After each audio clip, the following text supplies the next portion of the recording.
Ya, untuk mengetahui perkembangan perdagangan komoditas, kami sudah terhubung bersama Diki Stopo, analis Solid Gold Berjangka. Pak Diki, seperti apa transaksi komoditas sepekan terakhir ini? Komoditas apa yang terbanyak ditransaksikan? Ya, tercatat untuk transaksi komoditas di JFX atau di Bursa Berjangka Jakarta pekan lalu masih didominasi oleh perdagangan transaksi di emas, yaitu dengan retail harga di 848.000 rupiah per gram dengan volume transaksinya di 3.088. Lalu disusul dengan kopi Arabica dengan settle posisi di 434 lot dengan harga 72.700. Lalu disusul dengan kakao di harga 29.290 dengan 360 lot. Lalu terakhir disusul dengan komoditas olen dengan harga 12.715 dengan volume 128.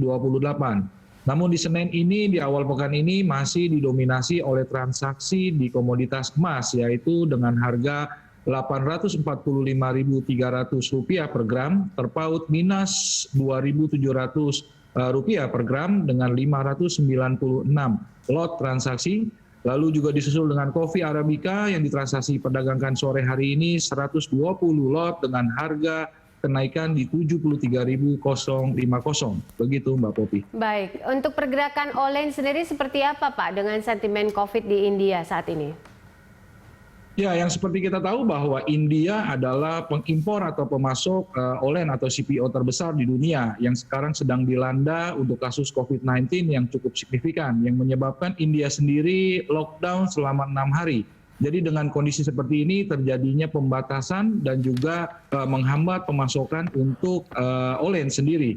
Lalu di satu sisi juga olen mengalami koreksi selain daripada India yang terjadinya COVID-19 ini, terjadi persediaan yang begitu melonjak, namun tidak diiringi dengan permintaan yang menyebabkan terkoreksinya harga olen, serta juga ada penurunan minyak mentah dunia yang terjadi kemarin. Jadi yang juga menyebabkan terkoreksinya harga olen untuk di awal pekan ini, Mbak Popi. Ya, untuk kopi dan kakao di bulan depan seperti apa? Sentimen apa saja yang mempengaruhinya?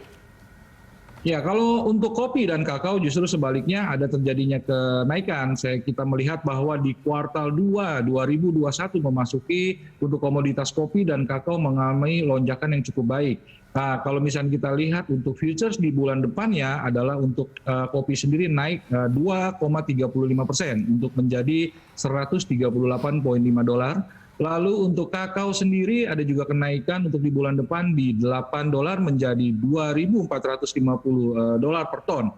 Ini disebabkan yang pertama adalah mengenai permintaan yang tinggi, namun persediaan yang terbatas. Kenapa ada persediaan terbatas juga dipengaruhi oleh iklim atau cuaca yang khususnya di kopi. Di Brazil ada mengalami masa kering yang berkepanjangan, ini yang menghambatnya panen sehingga persediaan yang ada menipis atau kecil, namun permintaan begitu tinggi. Ini yang menyebabkan kopi dan kakao untuk di pekan ini atau di bulan depan masih akan rally melanjutkan kenaikan harga, begitu Mbak Popi.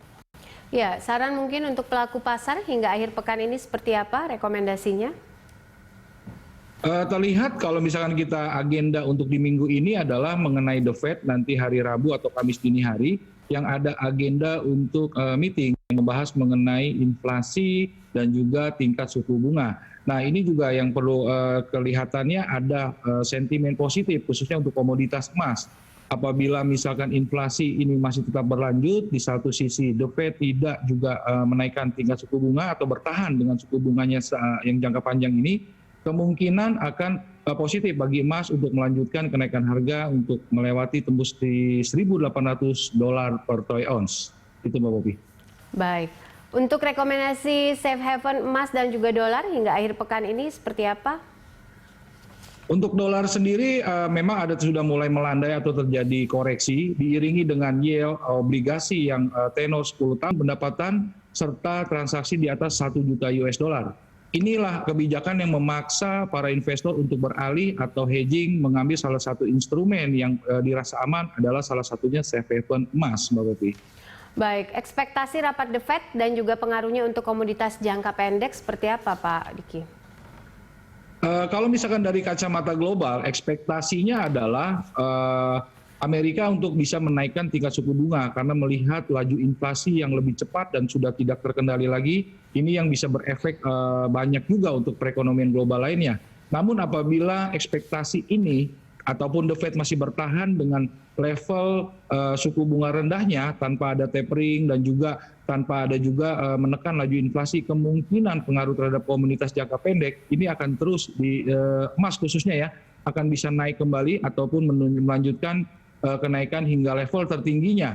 Namun apabila The Fed ini ekspektasi The Fed ini tidak, sebaliknya justru malah akan memperkuat US dollar atau indeks Amerikanya akan berpengaruh positif sehingga menyebabkan koreksi terhadap komoditas khususnya di emas, begitu Mbak Pupi. Baik, Pak Diki terima kasih untuk analisanya. Pemirsa, Diki Sutopo, analis Solid Gold Berjangka.